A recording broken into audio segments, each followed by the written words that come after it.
এতিয়া আছোঁ গোৱালপাৰাৰ এখন গাঁও, যিটো গাঁৱৰ নাম বাক্ৰাপুৰ, আৰু সেই ঠাইত আমাৰ গাৰো সাহিত্য সভাৰ বছৰি বাৰ্ষিক অধিৱেশন আৰু বাৰ্ষিক অধিৱেশনলৈ আহিছোঁ। আৰু ইয়াত মই আহি দেখা পাইছোঁ যে গাৰোসকলৰ প্ৰথম পলিটিচিয়ানছ লিডাৰ এইটো সোণাৰাম চাংমা।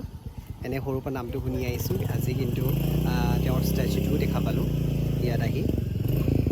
চ' খুবেই ভাল লাগিছে যে গাৰোসকলৰ প্ৰথম পলিটিচিয়ান আৰু লিডাৰ ব্যক্তিগৰাকীৰ নামটো জানি।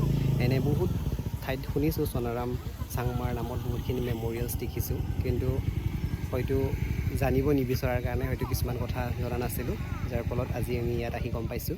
আৰু এই সাহিত্য সভাৰ এনুৱেল সন্মিলনত বহুত মানুহ হৈছে। বৰষুণ অকণমান অসুবিধা দিছে। চ' এইটো চাওক, এতিয়া ব্ৰেকফাষ্ট চলি আছে এইফালে, তাৰপিছত অলপ পিছতে আমাৰ মিটিংটো আৰম্ভ হ'ব। ঠিক আছে, বাকীখিনি দৃশ্যবিলাক ভিডিঅ'বিলাক দেখুৱাই থাকিম। Bye bye.